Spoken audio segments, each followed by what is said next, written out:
ബാംഗ്ലൂരിൽ പഠിക്കാൻ വിട്ട പെൺകുട്ടിയുടെ കോളേജിൽ നിന്ന് ഉപ്പാക്ക് വന്ന കോള് എത്ര പെട്ടെന്ന് അവിടെ ചെല്ലണമാണ്. ചെന്നപ്പോ തന്നെ നിങ്ങൾ അവർ താമസ സ്ഥലത്തേക്കാണ് ആ ഉപ്പാനെ കൂട്ടിക്കൊണ്ടുപോയത്. അത്യാവശ്യം ബിസിനസ്സും കച്ചവടവും നിസ്കാരവും ഒക്കെ നിർവഹിച്ച് മാന്യമായി ജീവിതം നയിക്കുന്ന വാപ്പ മകൾക്കാണ്, മകനല്ല, മകൾക്ക് ഉന്നത വിദ്യാഭ്യാസം കിട്ടാൻ വേണ്ടിയിട്ട് ബാംഗ്ലൂരിൽ കൊണ്ടുവന്നാക്കി. പക്ഷെ ആ മുറി ഒരു പ്രേതാലയത്തിന് സമാനമായിരുന്നു. ചിതറിക്കിടക്കുന്ന മദ്യക്കുപ്പികൾക്കിടയിൽ കൂട്ടുകാരികളോടൊപ്പം മദ്യപിച്ച് കൂത്താടിയതിന്റെ പേരിൽ അവിടുത്തെ പഠനം അവസാനിപ്പിക്കേണ്ടി വന്നു. നമ്മുടെ മക്കൾ, നമ്മുടെ പെൺകുട്ടികൾ, ആൺകുട്ടികൾ നമ്മുടെ ഉമ്മമാർക്കും നൽകുന്ന സമ്മാനങ്ങളാണ് ഈ കാണുന്നത്. എന്താണ് ഇതിന്റെ പ്രശ്നം? ലോകത്തെ ഏറ്റവും വലിയ തോതിൽ കച്ചവടം നടത്തുന്ന രണ്ട് സംഗതികളാണ്. ഒന്ന് ആയുധ കച്ചവടം, അതാണ് ലോകത്തെ ഏറ്റവും വലിയ പൈസ ഉണ്ടാക്കുന്ന കച്ചവടം. ഗസയിലെ മക്കളെയൊക്കെ ഇങ്ങനെ ബോംബിട്ട് കൊന്ന ഇസ്രായേൽ വെറുതെ അല്ല, അതൊക്കെ വലിയ വില കൊടുത്ത് ബില്യൺ കണക്കിന് ഡോളറുകളാണ് അതിനുവേണ്ടി ചെലവഴിക്കുക ലോകത്തെ രാജ്യങ്ങളൊക്കെ. അത് കഴിഞ്ഞാൽ ലോകത്ത് ഏറ്റവും വലിയ കച്ചവടം നടക്കുന്ന എവിടെ എന്നറിയോ? ലഹരി കച്ചവടമാണ്. എൻ്റെ നിങ്ങളുടെ വീട്ടിലൊന്നും കടയിൽ പോയാൽ ആര് വാങ്ങുന്നില്ലല്ലോ. അരി വാങ്ങുന്നു, ഡെയിലി പഞ്ചസാര വാങ്ങുന്നു, ചായപ്പൊടി വാങ്ങുന്നു, പച്ചക്കറി വാങ്ങുന്നു, അങ്ങാടിയിലൊക്കെ തിരക്കാ, നമ്മളാരും അത് വാങ്ങുന്നില്ലല്ലോ. പക്ഷേ ലോകത്തെ ഏറ്റവും രണ്ടാമത്തെ വലിയ കച്ചവടം നടത്തുന്നത് ലഹരിയാണ്. നമ്മുടെ മക്കളൊക്കെ അത് രഹസ്യമായിട്ടാണ് വാങ്ങുന്നത്. പലർക്കും സമ്മാനമായി. ഇത് 2021 ഈ 2021 പ്രത്യേകത എന്താ? നമുക്കറിയാം, കൊറോണ ആ കാലഘട്ടം ആണ്. മനുഷ്യന് തിരിച്ചറിവ് പ്രദാനം ചെയ്യാൻ അള്ളാഹു ഓരോ സമയങ്ങളിൽ ചില സംഗതികളൊക്കെ ഈ ദുനിയാവിൽ ഏർപ്പാടാക്കിയിട്ടുണ്ട്. ഇന്നത് കാലിഫോർണിയയിലെ തീപിടുത്തമാണെങ്കിൽ ഒന്നാമത്തെ തീപിടുത്തം അണഞ്ഞു, രണ്ടാമത്തെ തീപിടുത്തം ആരംഭിച്ചിരിക്കുകയാണ്. ഒരു ഘട്ടത്തിൽ 2018 പ്രളയമായിരുന്നു നമുക്ക്, കുറെ നാൾ മുമ്പ് സുനാമി ആയിരുന്നു നമുക്ക്, 18 ശേഷം പിന്നെ കോവിഡ് ആയിരുന്നു നമുക്ക്. ആ കോവിഡിന്റെ കാലഘട്ടം സമയത്ത് നടത്തിയ സർവേ പ്രകാരം 15 മുതൽ 64 വയസ്സുള്ള നബി സല്ലല്ലാഹു അലൈഹി വസല്ലം പറഞ്ഞാൽ എന്റെ ഉമ്മത്തിന്റെ പ്രായം പറഞ്ഞപ്പോൾ 63 വയസ്സ് പറഞ്ഞല്ലോ. ഇവിടെ 64നും 15 വയസ്സിനും ഇടയിലുള്ള ആളുകളിൽ 17 പേരിൽ ഒരാൾ മയക്കുമരുന്ന് ഉപയോഗിക്കുന്ന ആളാണെന്ന് പറഞ്ഞു. 17 പേരിൽ ഒരാൾ. ആഗോള ജനസംഖ്യയുടെ 5.8% എന്ന് പറഞ്ഞാൽ 296 ദശലക്ഷം മനുഷ്യർ ഇത് ഉപയോഗിച്ചു കൊണ്ടിരിക്കുന്നു. 35 മില്യൺ മനുഷ്യർക്ക് ഈ മയക്കുമരുന്ന് ഉപയോഗിച്ചത് കൊണ്ട് മാരകമായ രോഗം. നമ്മുടെ സമൂഹത്തിൽ ഒരുത്തൻ റോഡിൽ നിന്ന് വഴക്കിട്ടാൽ എടാ നീ ഒന്ന് മാറിപ്പോ, പ്രശ്നം ഉണ്ടാക്കല്ലേ എന്ന് നിയമപാലകർക്ക് പോലും പറയാൻ മടിയുള്ള കാലമാണ്. എന്താ കാര്യം? ഇവന്റെ ഉള്ളിൽ മറ്റേ സാധന, അവനല്ലാതെ ഇന്നാളുടെ മകനെന്ന് ഒരു പക്ഷെ നാം അറിയുന്ന അവനല്ല. അവന്റെ ഉള്ളിൽ പ്രവർത്തിക്കുന്നത് ഈ പറയുന്ന 35 മില്യൺ മനുഷ്യരെ രോഗികളാക്കിയ ഈ സാധനമാണ്. രോഗത്തിന്റെ ഉന്മാദാവസ്ഥയിലാണ് അവൻ. തന്റെ കയ്യിലുള്ള ബ്ലേഡ് കൊണ്ട് ശരീരമൊക്കെ കീറി വികൃതമാക്കിയിട്ട് അവനിങ്ങനെ ഉല്ലസിക്കുകയാണ്. അതകത്ത് ചെന്നാൽ അത് സിനിമാ നടനെന്നില്ല, സാധാരണക്കാരനെന്നില്ല, അവൻ ഉടുമുണ്ടഴിച്ചരിഞ്ഞാടും. അവനവന്റെ അഭിമാനത്തെക്കുറിച്ചോ അവന്റെ യശസ്സിനെ കുറിച്ചോ അല്പം പോലും ചിന്തിക്കാൻ കഴിയില്ല. എന്റെ മുന്നിൽ നിൽക്കുന്നത് എന്റെ ഉമ്മയാണെന്ന് അവന് മനസ്സിലാക്കാൻ കഴിയില്ല. എന്റെ പെങ്ങളോട് ഞാൻ ഇങ്ങനെയല്ല പെരുമാറേണ്ടതെന്ന തിരിച്ചറിവ് നഷ്ടപ്പെടും എന്നതാണ്. അതുകൊണ്ട് നമ്മുടെ ചെറുപ്പക്കാരും മക്കളും അവരെയൊക്കെ ചേർത്ത് പിടിക്കണം. ഒരു ഇരുചക്രവാഹനമായിരിക്കും അവന്റെ ആഗ്രഹം. അവന് ഇന്റർനെറ്റ് കറക്റ്റായിട്ട് അവന്റെ മൊബൈലിൽ ഇങ്ങനെ ചാർജ് ഡാറ്റാസ് ഇങ്ങനെ കിട്ടിക്കൊണ്ടിരിക്കുന്നു.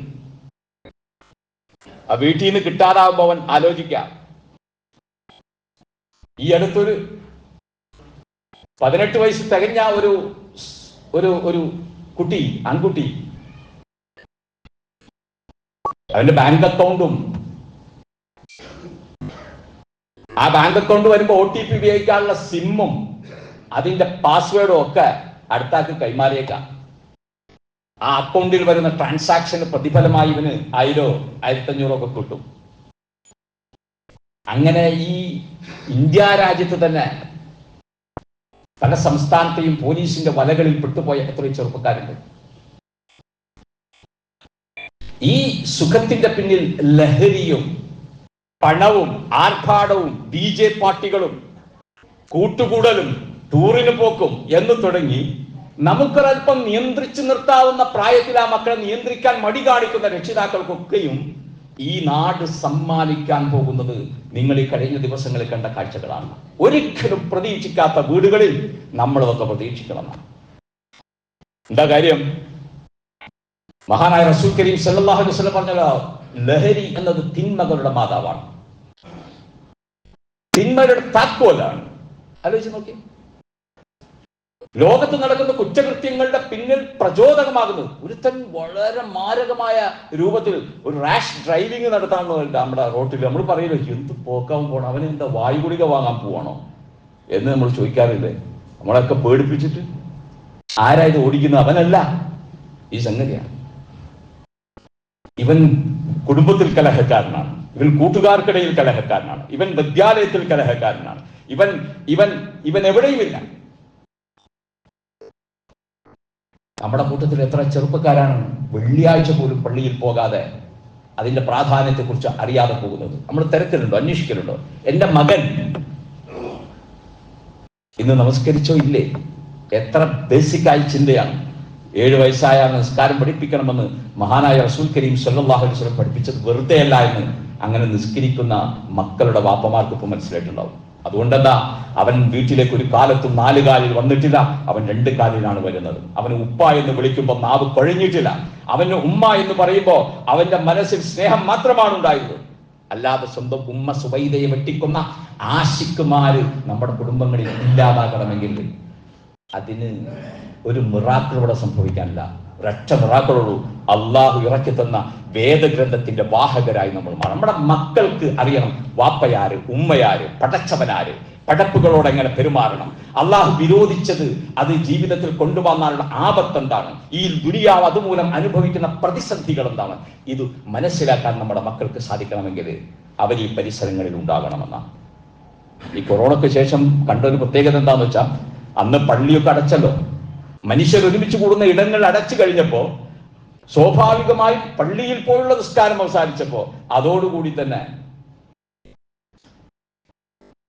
ആ നിസ്കാരത്തിന്റെ ആ രീതി തന്നെ മാറി. ആളുകൾ വെള്ളിയാഴ്ച പോയില്ലെങ്കിലും കുഴപ്പമില്ല, പള്ളിയിൽ നിസ്കരിച്ചില്ലെങ്കിലും കുഴപ്പമില്ല എന്ന കോലത്തിലായി. അതുകൊണ്ട് ഇസ്ലാം വളരെ കർശനമായി ഈ മദ്യം ലഹരിയുമൊക്കെ വിശുദ്ധ ഖുർആൻ നിരോധിച്ചത് തന്നെ നമുക്കറിയാലോ. 3 ഘട്ടങ്ങളായിട്ടാണ് അത് നിരോധിച്ചത്.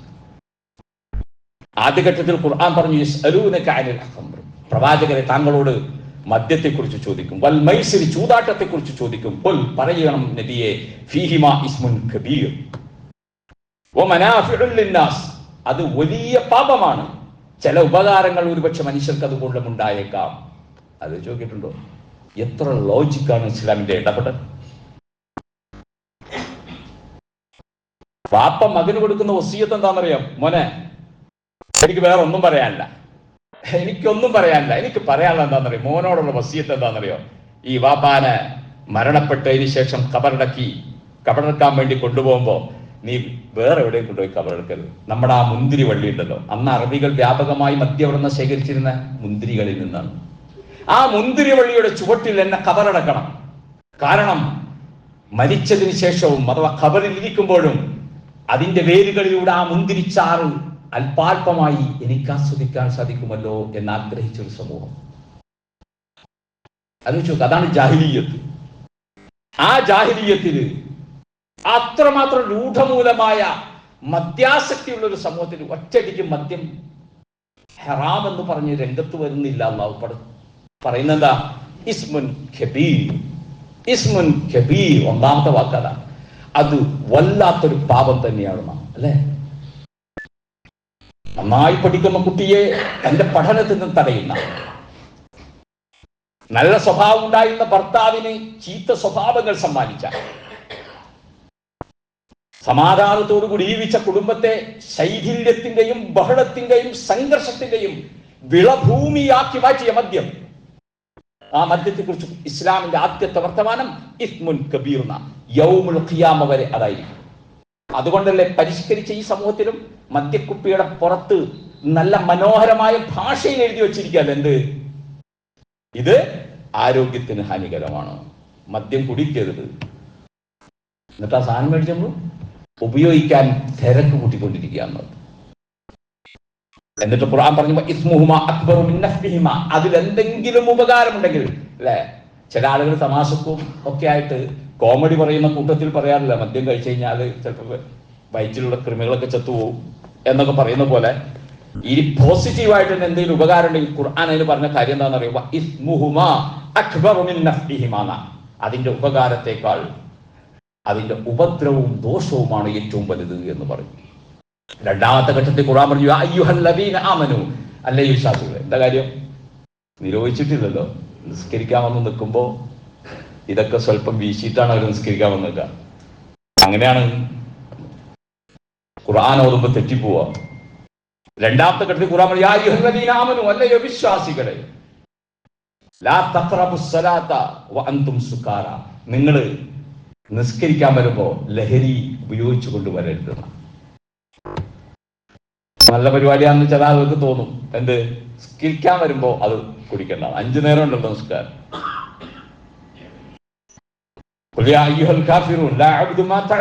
എന്നോതുന്ന സഹാബിമാര് ചിലര് അത് അങ്ങോട്ടും ഇങ്ങോട്ടൊക്കെ മാറിപ്പോവാ. നിങ്ങൾ ആരാധിക്കുന്നതിനെ ഞാൻ ആരാധിക്കുന്നില്ല. ഞാൻ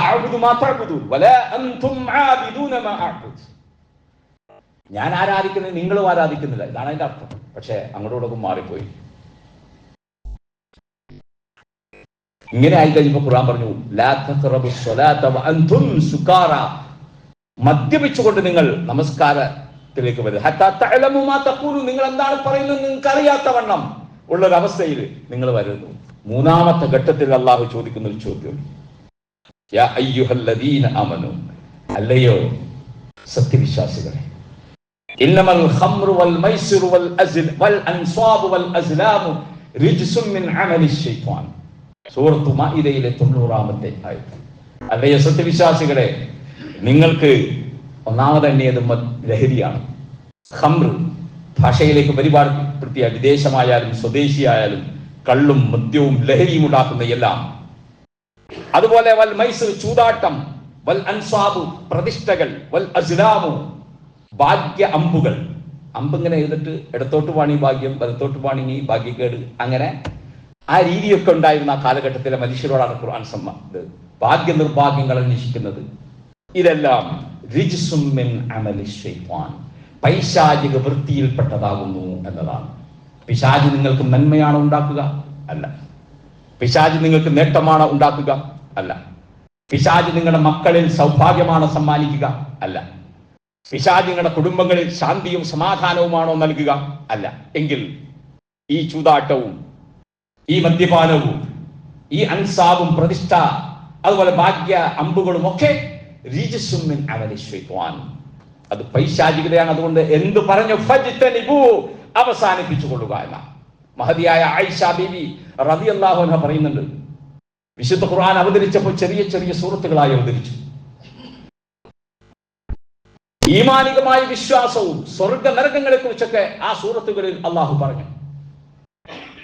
അങ്ങനെ ജനങ്ങളിൽ ഇസ്ലാം ഒരാവശ്യമാണ്, പരലോകം സ്വർഗം അതൊരാവശ്യമാണ്, മഅ്ശറയിലെ ജീവിതം അത് സ്വർഗീയമാകണം എന്ന ചിന്ത വന്നു കഴിഞ്ഞപ്പോൾ അള്ളാഹു ഹറാമും ഹലാലും പറഞ്ഞു. എന്നിട്ട് ആയിഷ ബീബി പറയാണ്, ആദ്യമേ തന്നെ അള്ളാഹു മദ്യം നിരോധിച്ചിരുന്നു എങ്കിൽ ആരും അത് വകവയ്ക്കുമായിരുന്നില്ല എന്ന് പറഞ്ഞു.